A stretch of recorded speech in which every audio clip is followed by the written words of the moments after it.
I've been diagnosed with bipolar disorder about 6 years ago. My psychiatrist thinks I have schizoaffective. I have chronic lying. My psychologist thinks I have a mood disorder. I'd go home and drink my dinner, and it was really tough because she'd get suicidal and I'd get drunk and angry. People are very quick to diagnose people.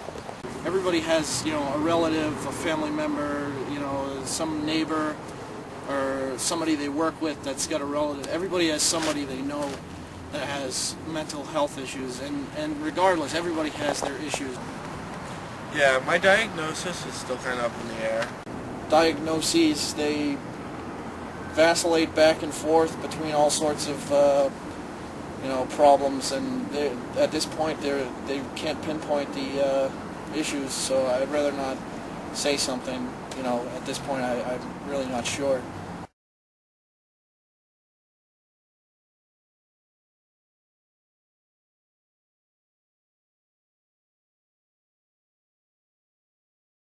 It's necessary when you have a mental illness. I really think that recovery is about trying to forgive people and forgiving yourself when you can't forgive everybody else.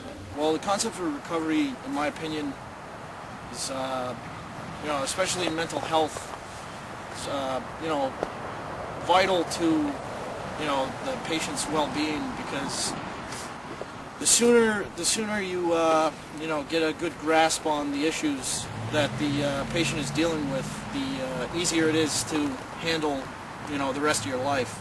I mean, recovery in mental health is no different from, say, diabetes. I've been lucky to be working in a couple of programs where we have so many groups and classes on recovery, and I'm able to tell my own recovery story, which can be the most valuable thing of all, to hear people's recovery stories. It's one thing if you teach about,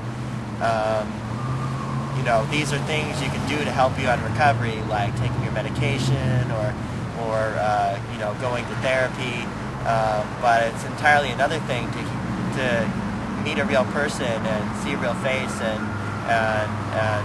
listen to their story about what it was like for them in their recovery process.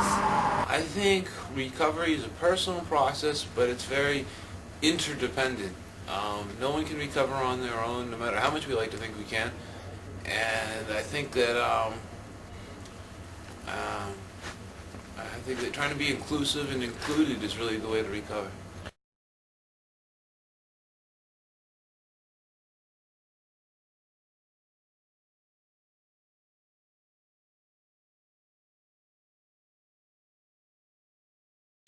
I've lost several friendships I've had, very, very serious friendships, due to my illness. The way people looked at me, I felt really bad about myself. Stigma? Stigma bad. Well, I feel that stigma, in the world, and it's actually, if you think about it, it's everywhere. But in, the idea of, mental health and substance abuse, people tend to feel that people with these issues, are raving lunatics and, serial killers, and, they live in fear of people with mental health and substance abuse issues, which really is ridiculous, because, many people, here in America at least, most people look to Hollywood and the media, and their lives sort of are dictated by what they see on TV. And here in America, most of the celebrities that people look up to, and all these movie stars and writers and musicians, some of the most talented actors and musicians and writers, they have mental health issues, drug addiction problems, all sorts of issues. And if you look at them, they're for the most part able to succeed very well, without without fail. And I just feel it's a whole new generation. Times have changed. If we could just let go of all these stigmas, and maybe things would shape up. There wouldn't be all this hate and neglect and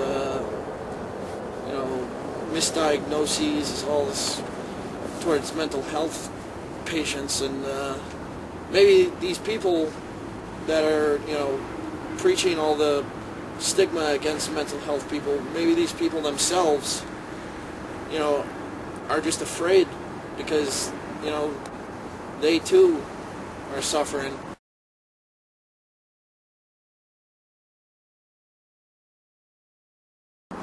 I had a job where my boss used to talk down to me and treat me like I was handicapped or had brain damage. That that wasn't really me, but it certainly felt like there was something wrong with me, especially the way people looked at me and judged me based upon that, as though there was something wrong with me. And the only real way you can make it through is with help and good friends and good support.